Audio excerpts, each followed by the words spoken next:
The wind whipped across the jagged plains, carrying with it the scent of dust, pine, and the faint tang of smoke.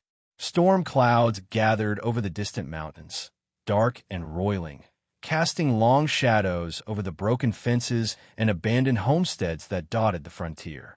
Jake McAllister rode hard, his horse's hooves striking the dry earth in a staccato rhythm, each pounding echo matching the gnawing ache in his chest. He had been on the trail for days, alone, haunted by memories that clung to him like the dust on his boots. The war was over, but the scars it left, the bodies, the families torn apart, were etched into his mind like a brand. Ahead, a flicker of light caught his eye. Smoke from a fire, faint and flickering, shivering against the wind. He guided his horse closer, instincts sharpening. As he rounded a bend in the rocky terrain, he saw them, a woman, thin and gaunt, kneeling on the dirt with her children huddled around her. They were eating scraps, the meager remains of a meal scavenged from a barrel. Their clothes were ragged, faces streaked with grime and sorrow, yet there was a quiet resilience in the way they moved together, protecting one another from the chill and the dark. Jake's throat tightened. He remembered his own family, the warmth of home now long gone, taken by fire and blood. A lump rose in his chest, a mix of grief and guilt. He wanted to turn away, to ride off and bury the memories in solitude. Yet something deeper pulled him forward. He dismounted slowly, boots crunching on the gravelly ground, trying to make himself as unobtrusive as possible.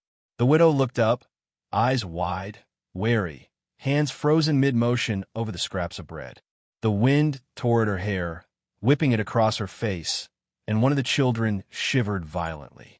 Jake hesitated, feeling the raw injustice of the world press against him. Out here, survival was a constant fight. Man against land, man against man, man against himself. Yet here was life clinging stubbornly, fragile and fierce, and it demanded protection. He saw a shadow move in the tree lean, a figure crouched low, barely visible, watching the family. A hunter? A tracker? Jake's hand hovered near the holster at his hip, instincts alert. He didn't recognize the figure, but there was no immediate threat. Rain began to fall in slow, fat drops, cooling the dust and darkening the soil. The children cried out softly as the widow tried to cover them with a thin blanket, her movements awkward but determined. Jake stepped forward, raising his hands slightly to show he meant no harm. The youngest child flinched, pressing closer to the mother, while the eldest eyed him with suspicion, fingers curling around a wooden spoon. The widow's eyes softened, just a fraction, as if measuring him, weighing the risk of letting a stranger approach. For a long moment, Jake simply watched. He took in the crooked lines of their small home, the splintered wood of the fence, the scattered remnants of a life barely sustained. His chest ached with empathy and a sense of purpose he hadn't felt in years. Something in the way the widow moved, the careful, quiet authority over her children despite exhaustion, struck a chord deep within him. He remembered being just a boy, hiding from men who meant harm, wishing for someone to intervene, to offer a hand, to make the world feel safe again. A crack of lightning split the sky, illuminating the tree lean. For a heartbeat, he saw the shadowed figure again, taller now, standing silently among the pines. The wind carried the faintest sound of a whispering voice, or perhaps it was imagination, speaking warnings and promises all at once. Jake swallowed hard. He could not stay a passive observer any longer. Slowly, deliberately, he stepped closer to the fire, the smell of smoke and wet earth rising around him, each step weighted with intent. He cleared his throat. "Evenin'," he said, voice rough from days of travel, but steady enough to convey calm. The widow flinched, then relaxed slightly, her grip on her children loosening just a little. The eldest child tilted his head, curious but guarded, while the youngest whimpered and buried his face against his mother's shoulder. Jake kept his gaze on the fire, the warmth, the fragile circle of life before him. He had come into these hills searching for nothing but solitude, yet fate had placed him here, in the midst of hardship and hope. The storm above was gathering, But here, by the flickering glow of a dying fire, he saw the threads of something worth fighting for. He could not yet name it. Rescue, redemption, a chance to make amends. But he felt it stir, low and insistent, beneath the dust and the scars. As the first fat drops of rain spattered the fire, Jake's hand went instinctively to the reins of his horse. He felt the pull of responsibility, the tug of destiny, and the quiet knowledge that some encounters changed a man forever. He looked down at the family, saw their resilience, their hunger not just for food, but for safety, for hope. A decision formed in his chest, as strong and sudden as the lightning that split the sky. He would not ride away. Not this time. The rain fell harder now, hammering against the crooked roof and puddling around the worn steps of the homestead. Jake knelt beside the fire, cupping his hands to shield the dying embers, but the wetness seeped through everything, wood, soil, even the thin blanket wrapped around the children. He could hear the widow muttering softly, trying to calm the smallest child who trembled in his arms. The eldest child stared at Jake with a mixture of suspicion and curiosity, eyes sharp even through fatigue. A sudden noise drew his attention, a loud snap from the side of the homestead. Jake's head whipped toward the tree-line, hand brushing the butt of his revolver. Shadows shifted between the thick pines, too deliberate to be animals. Then, like a ghost stepping from darkness, a figure emerged, a tall, silent presence, clothed in furs, bow slung across the shoulder. Jake's pulse quickened. The figure's eyes met his, calm and unreadable, but there was a watchfulness there that reminded Jake of his own instincts honed over years of living on the frontier. The figure moved with fluid precision, unseen by the children. A section of the roof creaked, threatening to collapse, and the shadowed figure was suddenly there, steadying it before it could fall. Jake's breath caught. He wanted to speak, to ask, to thank, but words felt clumsy. Instead, he simply nodded, a small gesture, as if to say, "I see you. I trust you." The figure's head tilted almost imperceptibly, acknowledgement given, and then it stepped back into the tree line as if it had never been there. Jake returned his attention to the fire, coaxing it to life with dry scraps and kindling. The widow approached him hesitantly, eyes wary, but there was a hint of relief in her posture. You won't hurt us?" she asked, voice barely above the rain. He shook his head, fingers still blackened with soot. "No harm," he said simply. "Just trying to keep the fire burning." The storm grew fiercer, wind tearing at the walls of their fragile home. The children huddled close, shivering, and Jake felt the weight of responsibility settle heavier on his shoulders. He thought of all the homesteads he'd passed, some abandoned, some looted, and how easily a life could be shattered by the wrong combination of weather, hunger, and human cruelty. A low rumble of thunder punctuated his thoughts, and the youngest child whimpered, pressing closer to his mother. The eldest, a boy of no more than 10, looked up at Jake, eyes wide and searching. "Are you going to stay?" he asked. His voice held the fragile hope of one who has learned not to trust easily. Jake swallowed hard. He didn't know if he was ready to admit it even to himself, but the answer had begun to form in his chest. "A while," he said quietly, "at least until the storm passes." The boy nodded, as if that were all the promise he needed. Hours passed, the fire crackling stubbornly against the wet, the storm painting shadows across the walls. Jake and the widow worked in near silence, collecting scraps, covering gaps in the roof, improvising with whatever they could find. Through it all, he kept a watchful eye on the tree-line, half expecting danger to emerge at any moment.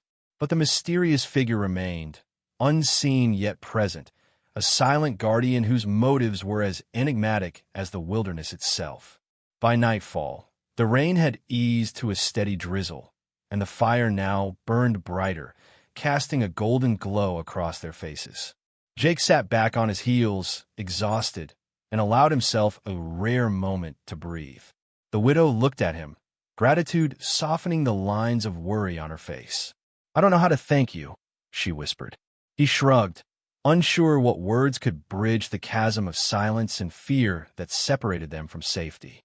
A sudden rustle in the corner made him tense again, but it was only the eldest child bringing a soaked blanket to the fire.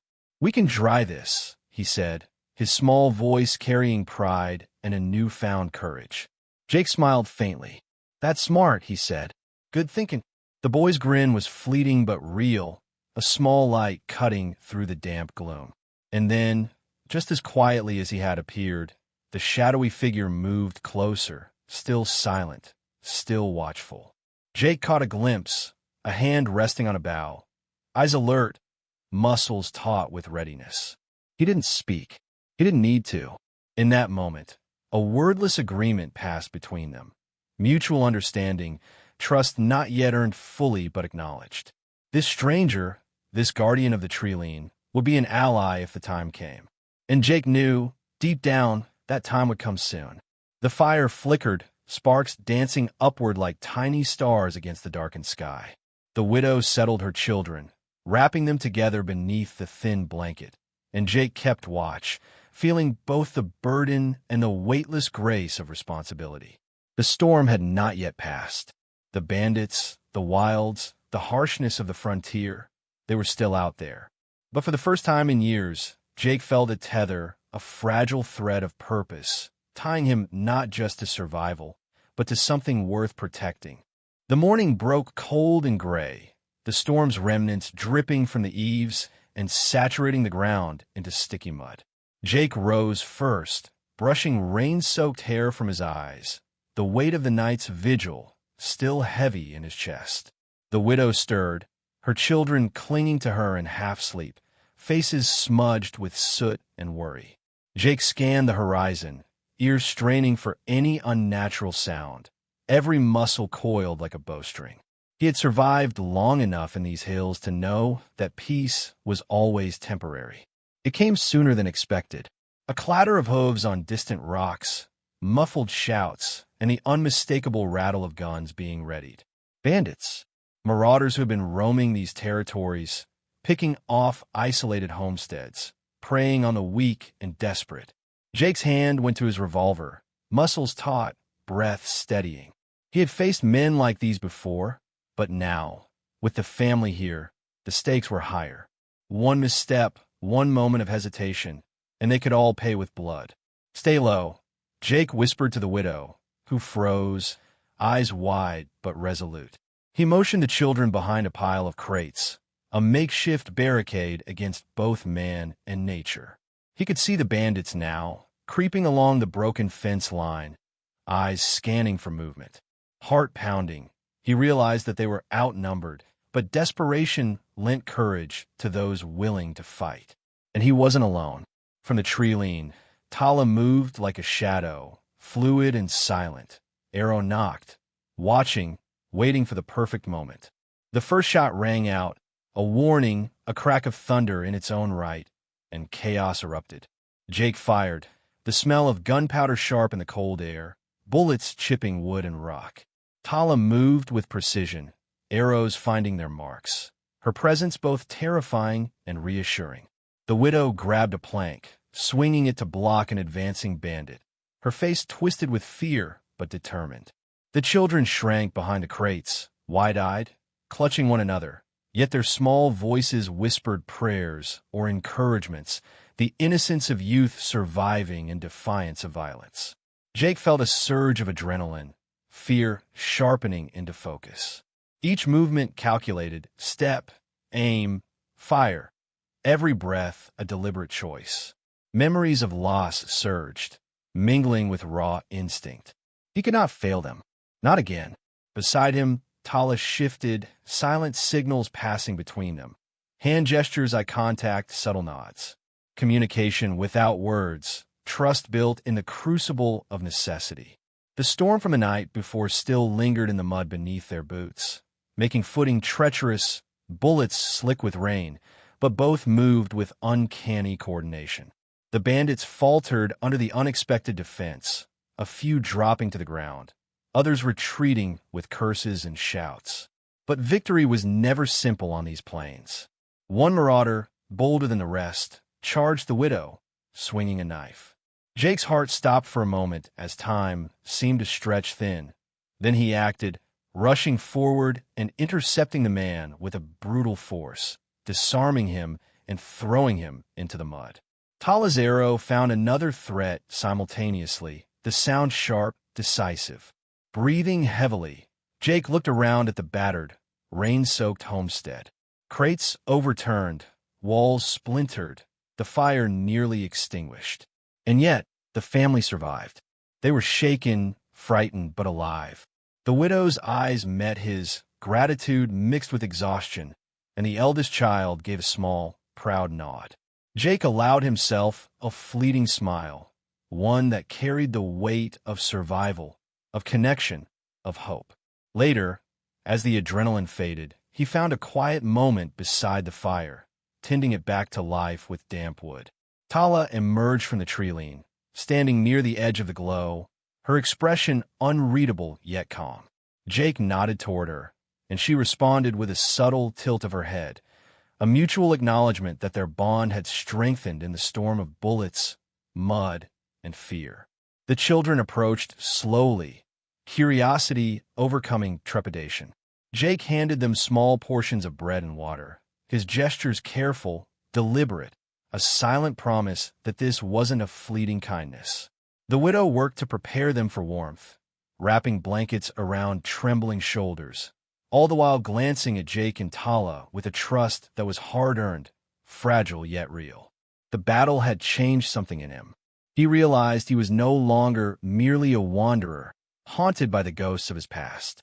He was part of something larger now, responsible, accountable, capable of protection, of guidance. Tala's presence reminded him that even the most unlikely alliances could forge strength. And in the faces of the children, in the weary but determined eyes of the widow, he saw the stakes of courage, sacrifice, and endurance. The storm had passed for the moment, leaving a glistening world of mud and puddles, the horizon washed in muted gold. Jake stood, stretching tight muscles and damp clothes, looking out across the plains. He could feel the tension of survival ease slightly, replaced by a different weight, the responsibility of choice. To stay, to guide, to protect, to embrace a connection he had long denied himself. The family huddled near the fire, watching the sun rise in quiet wonder, and Jake realized that he was no longer just a man haunted by the past. He was a protector, a guide, a presence that could make a difference. And somewhere deep in the tree-lean, Tala watched as well, a silent promise in her stance. They would face what came next together. The sun hung low in the sky, burning gold and red across the horizon, casting long shadows over the battered homestead. The aftermath of the fight lay strewn in mud and debris, but life persisted. The bandits had fled, leaving behind broken tools, trampled ground, and a lingering scent of gunpowder. Jake stood beside the widow, Sarah, watching her children gather what little remained of their scattered belongings. The youngest clutched a worn doll, eyes bright despite the tears still streaking her face, while the eldest carried a small satchel of provisions with pride. Jake's chest tightened. He had seen death and despair in these hills before, but this fragile, stubborn determination to survive, stirred something within him that he thought had died long ago. Tala stepped from the tree-lean, silent as always, bow slung loosely across her shoulder. Her eyes met his, and in that brief, wordless exchange, they acknowledged the bond forged in fire, blood, and mud. The ally he had not sought had become essential, a guardian whose presence he now understood he could not take for granted. Sarah approached Jake, hesitance in every step. You'll come with us?" she asked, voice tentative as though daring to hope. He studied the children, saw the fragile flicker of trust in their eyes, and finally allowed a faint, worn smile to cross his face. "Aye," he said softly. "Pack your things. We're going home." The words hung in the air like a promise, heavy with possibility. The children's faces lit up with cautious joy, small hands clutching blankets, tools, and meager possessions. Sarah nodded, swallowing the lump in her throat, gratitude mixing with the residual fear that survival had carved into her soul. Jake watched them move, aware that this journey was more than a physical relocation. It was a passage from despair to hope, from isolation to connection. As they prepared to leave, Tala remained at the edge of the homestead, a shadow against the burning sky. Jake caught her gaze and nodded slightly. She returned it, a subtle acknowledgement that her path diverged here, for now. The wilderness called her back, but the promise of her watchful presence lingered, a silent assurance that their survival had not been in vain. Mounting their horses, Jake guided the family along the trail, the golden plains stretching endlessly before them. The wind carried the scents of grass and pine, a sharp reminder that life persisted, that the frontier was harsh but beautiful, unforgiving but alive. The children clung close, laughter mixing with nervous whispers, and Jake felt the heavy weight of responsibility ease, replaced by a quiet, determined purpose. He had led them through danger, shared in their fears, and now he was entrusted with their journey forward. Hours passed as they rode, the landscape shifting from muddy plains to rolling hills, sun catching the tops of distant trees. Sarah rode beside Jake, her hands steady on the reins. Children nestled between them, while he scanned the horizon, alert for any signs of trouble. Every rustle of the wind, every distant call of a bird reminded him that vigilance was necessary, that peace was never guaranteed. And yet, for the first time in years, he allowed himself a sense of calm, a recognition that his presence mattered, that he could make a difference. As dusk fell, the family paused near a gentle stream, water glinting like silver under the sinking sun. Jake helped the children drink, refill their canteens, and Sarah set up a small, hasty camp. Silence settled around them, heavy yet comforting, punctuated only by the gentle rush of water. Jake sat a short distance away, staring at the sky painted in twilight, reflecting on the path that had brought him here. He thought of his past mistakes, the losses he could never undo, and yet he realized that this moment, this fragile, tender moment of survival and hope, was enough to begin atonement. Tala watched from a ridge above, her figure silhouetted against the evening sky. She raised a hand in a quiet farewell, a gesture Jake returned. He knew she would vanish back into the wilderness soon, as silently as she had appeared, but her presence had left an indelible mark, a reminder that even in isolation, alliances could form, trust could be earned, and courage could blossom where despair once reigned. The family settled by the fire, warmth spreading despite the chill of night. Jake sat among them, sharing small portions of food, laughter mingling with the crackle of flames. He realized that life, though fragile, persisted in acts of protection, care, and quiet bravery. The frontier had tested them all, yet they had endured. He knew the journey ahead would not be easy. More storms would come, more trials. But for now, they were together, and that was enough. As the camera pans upward, the plains stretching endlessly under a starlit sky, a narrator's voice gently speaks. In a world that often offers only struggle and loss, courage is not the absence of fear, but the choice to protect and endure anyway. Every act of kindness, every moment of trust can change a life, and sometimes it can save more than one. Thank you for joining this journey across the frontier. If you felt the courage, hope, and heart in this story, give it a like, leave a comment sharing what moments touched you most, and subscribe for more tales of the Wild West. Every story reminds us that resilience and trust can survive even the harshest landscapes.